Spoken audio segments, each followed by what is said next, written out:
Get on your knees and clean it. That tie costs more than your yearly salary. Use it to wipe my shoes.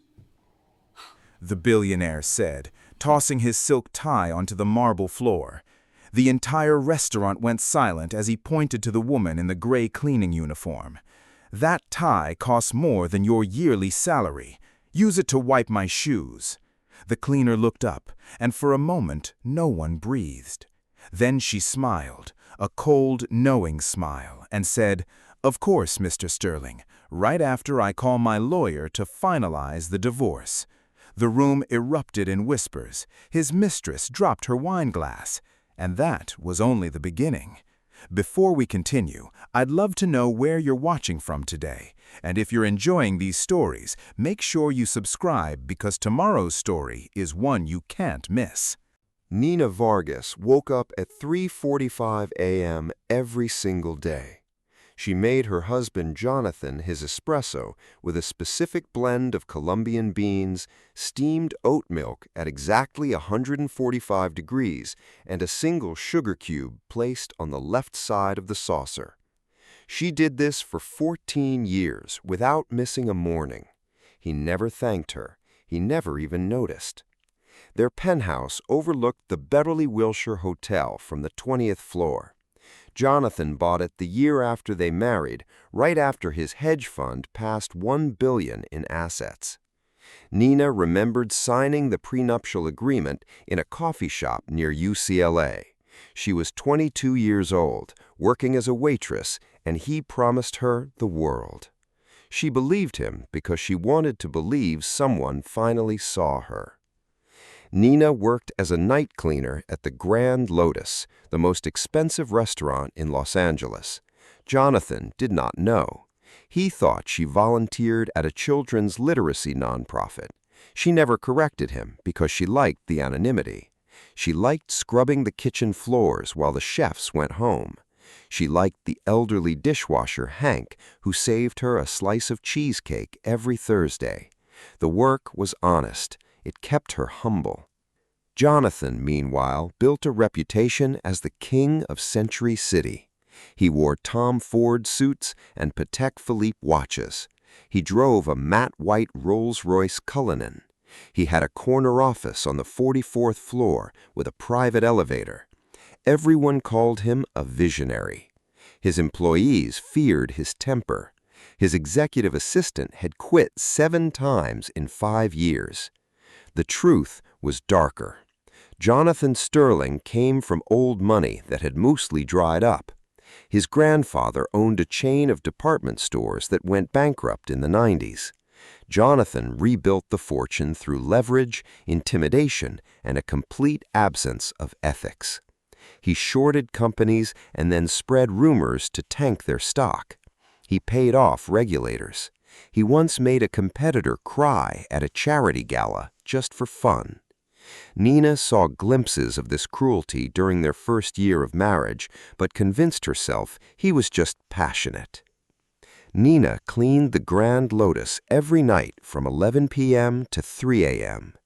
Her hair was in a low bun and never spoke to the daytime staff.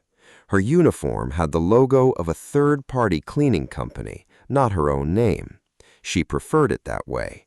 The invisibility felt like freedom. On the evening everything changed, Nina found a receipt in Jonathan's coat pocket. It was from a jewelry store in Santa Monica. She did not get excited. She checked the date. It was from 3 days ago.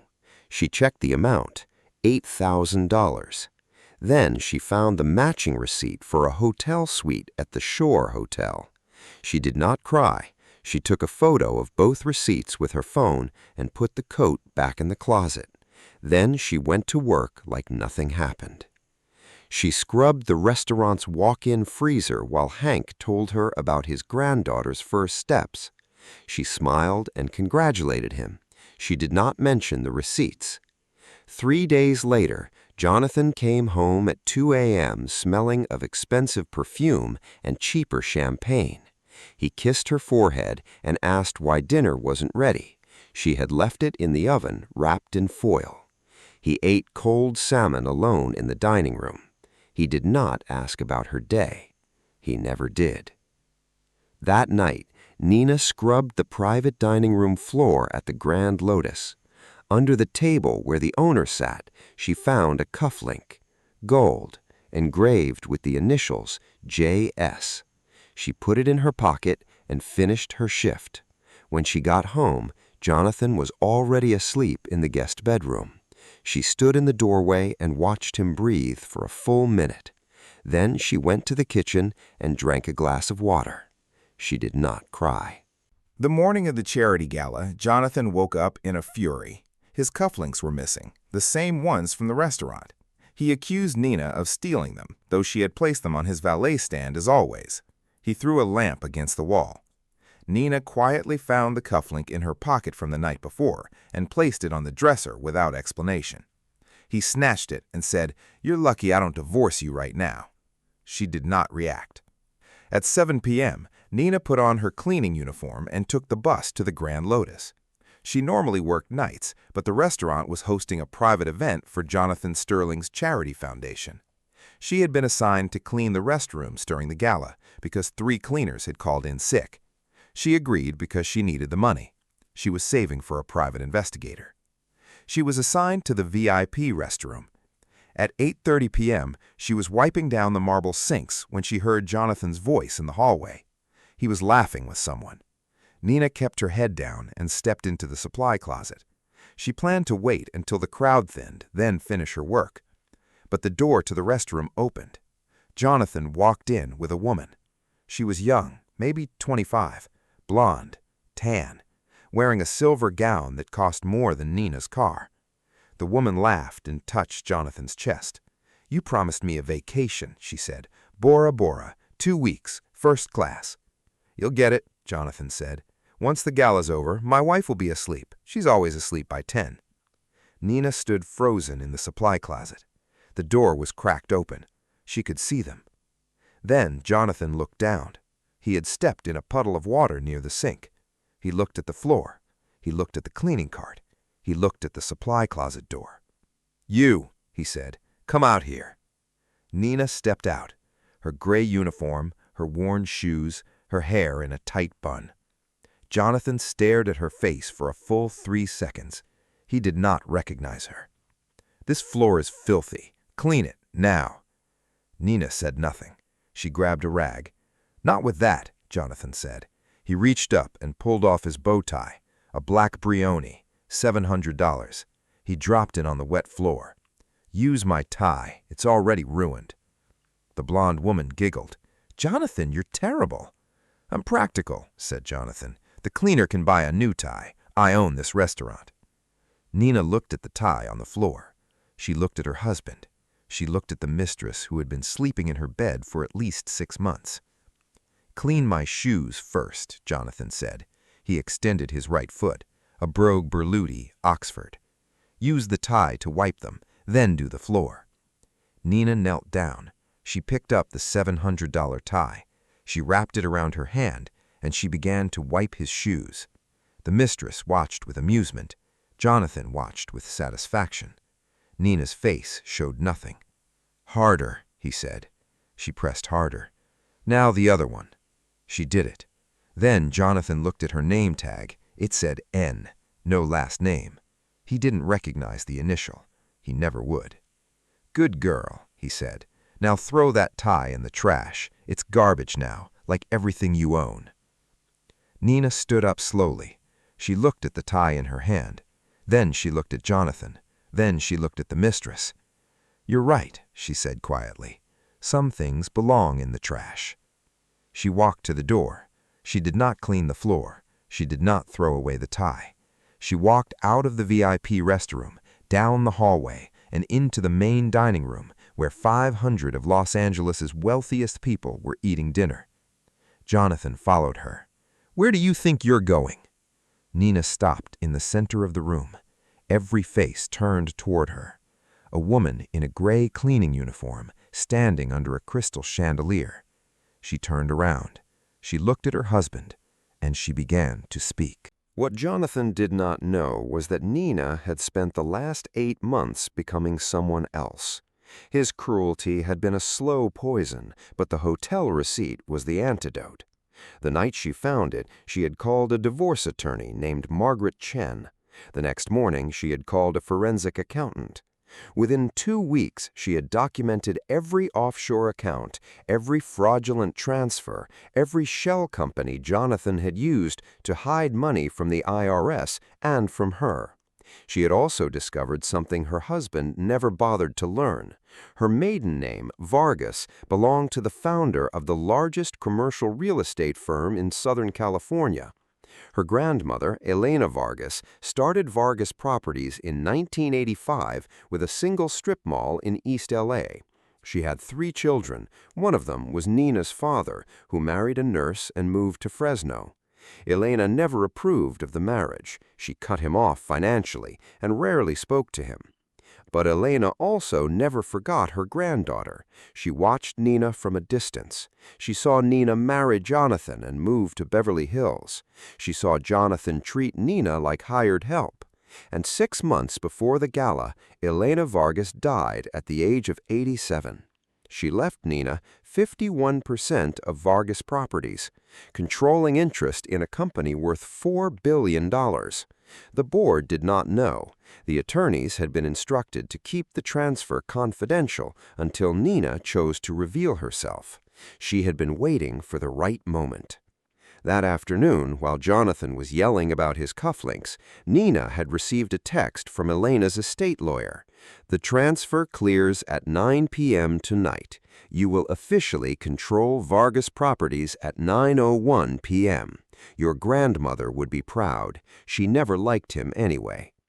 Nina slipped the phone into her cleaning uniform pocket and gone to work. Meanwhile, Jonathan was planning to announce a major merger during the gala. He was combining his hedge fund with a European investment firm. The deal would make him worth an additional $800 million. He had no idea that the woman mopping the VIP restroom would soon own a company twice the size of his entire portfolio. He thought his biggest problem was whether to fire the head chef for overcooking the salmon. He thought his biggest threat was a rival billionaire across town. The mistress, whose name was Sierra, had been promised a penthouse in Manhattan. She had been sleeping with Jonathan for 9 months. She thought she was 1 year away from a ring and a private jet. She smiled at Nina like she was gum on the bottom of her shoe. At 8:59 p.m., Jonathan gave his speech. He stood on a small stage and talked about giving back to the community. He talked about his foundation's work with underprivileged children. The crowd applauded. Nina stood near the back, still holding the silk tie. At 8:59 p.m., Jonathan announced the merger. Champagne glasses raised, flash photography erupted. At 9:01 p.m., a message appeared on every phone in the room, an email from the estate of Elena Vargas.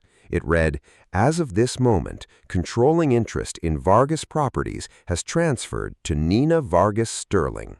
All operational decisions are now hers alone. A representative will be in touch regarding next steps." Jonathan's phone buzzed. He glanced at it. His face did not change at first. Then he read it again. His champagne glass slipped from his hand and shattered on the floor. "Who sent this?" he asked. No one answered. Nina walked to the stage. She was still wearing the gray uniform. Her hair was still in the tight bun, but something was different. She walked like a queen. Her eyes were fire. "Hello, Jonathan," she said into the microphone. "We need to talk about the divorce." "You're not supposed to be here," Jonathan said. His voice was thin. "Security, remove this woman." Nina laughed. It was soft and quiet and absolutely terrifying. "Security works for me. I own the company that owns this building. I own the land under your feet. I own everything you see for the next 3 blocks. Sierra stepped forward. "Who did she think she is?" Nina turned to her. "I'm his wife, and you've been wearing my diamond earrings for the past 4 months. The ones that went missing from my jewelry box, the ones he told me I must have lost, they're on your ears right now." Sierra's hand flew to her ears. Her face went white. Jonathan grabbed Nina's arm. "You're insane. You're a cleaner. You're nobody. "I'm Nina Vargas," she interrupted. "My grandmother started Vargas Properties 40 years ago. She left me controlling interest. The transfer finalized exactly 90 seconds ago. I am now worth more than you, and I own the company that holds the mortgage on your hedge fund's building." She pulled a folder from her cleaning cart. Inside were bank statements, property deeds, hotel receipts, and a photograph of Jonathan kissing Sierra in an elevator. She placed the folder on the nearest table. "Jonathan Sterling," she said slowly, "you have been hiding assets from me and from the IRS for 7 years. You created 17 shell companies in the Cayman Islands. You moved $83 million through a fake art dealership. You told me you were donating to charity when you were buying your mistress a condo in Miami." The crowd gasped. Someone started recording on their phone. Jonathan laughed. It was a desperate, ugly sound. "You can't prove any of that." Mina pulled out a second folder. "The forensic accountant I hired has traced every transaction. The private investigator I hired has video of you entering the Miami condo with Sierra on 9 separate occasions. He also has audio of you bragging about the shell companies to your college roommate during a golf trip in Pebble Beach." She opened the folder. Photographs spilled out. Jonathan on a balcony in Miami. Jonathan kissing Sierra in a hot tub. Jonathan counting stacks of cash in his home office. The room was completely silent. "Nina," Jonathan whispered, "please, we can fix this. I'll end things with her. I'll buy you whatever you want. A house, a car, anything." "You already bought me something," Nina said. "You bought me 14 years of humiliation. You bought me sleepless nights wondering if I was the problem. You bought me the sound of your mistress's heels on my bedroom floor while I was at work cleaning a restaurant you own." She turned to the crowd. "Effective immediately, I am filing for divorce on grounds of infidelity and financial fraud. The IRS has been contacted. The SEC has been contacted. The police are waiting outside." Jonathan grabbed her arm again. "You can't do this. I made you. You had nothing before me." Nina looked at his hand on her arm. She looked at his face. She waited until he let go. "You should have gone to Fresno," she said quietly. "What?" "The trip you told me about last year, the business trip to Fresno that lasted 4 days. You said you were meeting with investors. You said it was the most important deal of your career." She pulled out her phone and showed him a photo. It was them 3 years ago, standing in front of her father's house in Fresno. She was laughing. He was holding her waist. "You promised my father you would take care of me. You looked him in the eyes and said I would never want for anything. You were right. I never wanted much, just a husband who respected me. You couldn't even give me that." She walked to the edge of the stage. Before stepping down, she turned back to Sierra. "The condo in Miami is in my name. Jonathan never owned it. He was renting it from a shell company I controlled. You have 48 hours to vacate." Sierra burst into tears. Jonathan sank to his knees. The crowd erupted in applause. Nina stepped off the stage. She walked through the dining room, past the 500 guests, past the photographers, past the shocked waitstaff. She walked to the front door of the Grand Lotus. She did not look back. Jonathan called her 142 times that night. Nina let every call go to voicemail. She did not block him. She wanted him to hear her voice on the recording. Calm, professional, unreachable. Silence was the punishment. Silence was the answer. The next morning, his texts began. "I'll change. I'll go to therapy. I'll sell the hedge fund." She deleted them without reading. Then she forwarded the screenshots to her attorney. Sierra was evicted from the Miami condo within 72 hours. She tried to sell her story to a gossip website, but the website called Nina's publicist first. Nina's legal team sent a defamation warning within 6 hours. Sierra never spoke publicly again. Jonathan was served with divorce papers at his office. The process server walked past his security, past his assistant, past his private elevator, and handed him the envelope in front of his entire executive team. He fired 3 people that day for witnessing his shame. Nina watched the news coverage from her new home, a modest craftsman house in Pasadena that she had bought with her own money. She drank chamomile tea and read a book. She felt nothing. That was the victory. Without Jonathan, Vargas Properties began to thrive. Nina promoted the employees her grandmother had valued. She raised the minimum wage for all cleaners, janitors, and maintenance staff. She created a scholarship fund for children of hourly workers.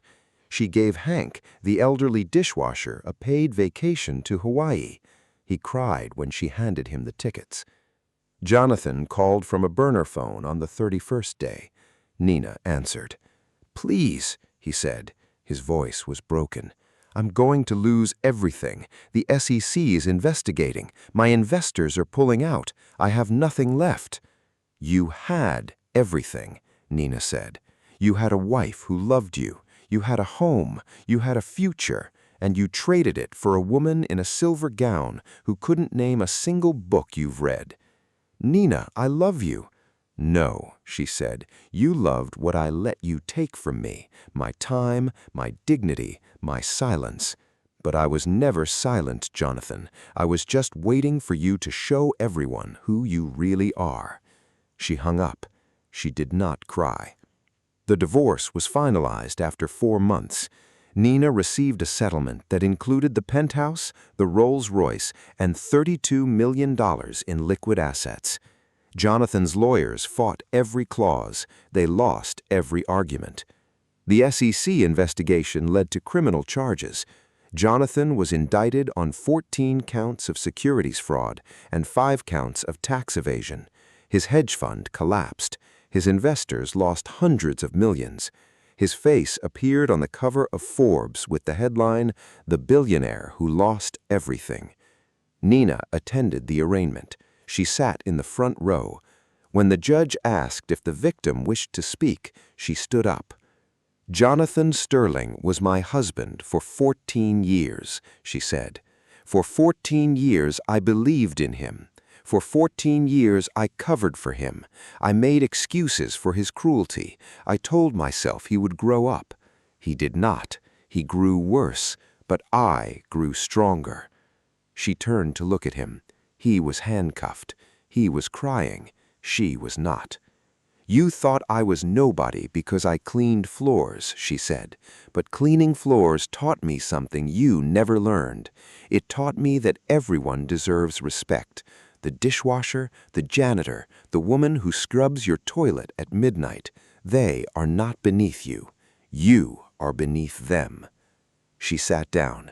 The bailiffs took him away. 1 year later, Nina stood on the roof of the Vargas Properties building. Below her, Los Angeles stretched to the ocean. A new sign had been installed that morning. It read, "Vargas Group, built by women, led by women." She was no longer the cleaner. She was the CEO. Her face appeared on the cover of Time magazine. Her story was adapted into a podcast that reached #1 on Apple. She donated her entire first year's salary to a national fund for domestic violence survivors. She started a training program for women leaving abusive marriages, teaching them skills to become financially independent. Hank, the elderly dishwasher, now worked as her personal assistant.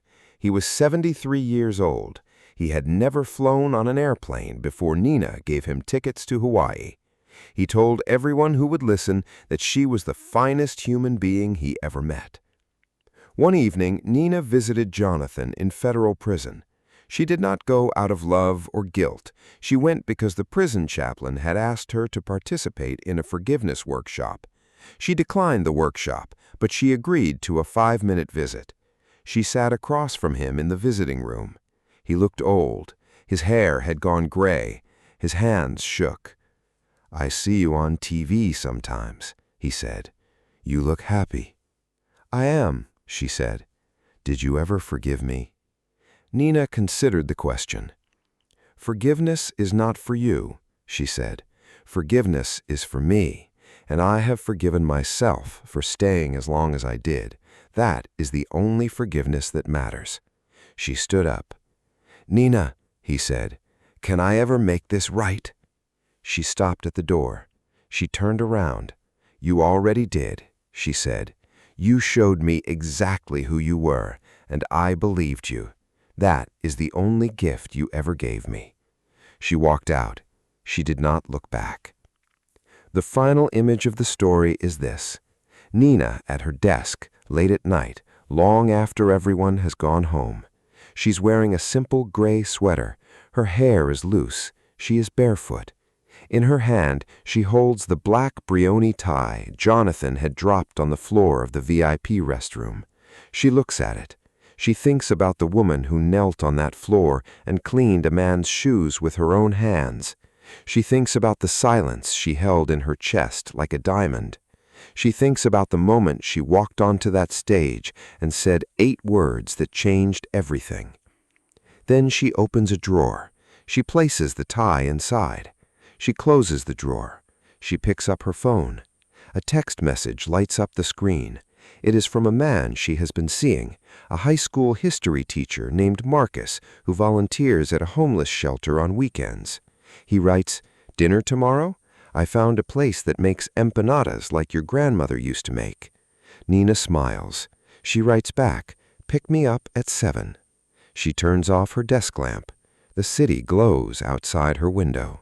She is alone, but she is not lonely. She is powerful, but she is not cruel. She is exactly where she was always meant to be. And somewhere across the state, in a cold federal prison cell, Jonathan Sterling stares at the ceiling and wonders how he ever thought a woman like Nina Vargas could be broken by a man like him. She was never broken. She was just waiting.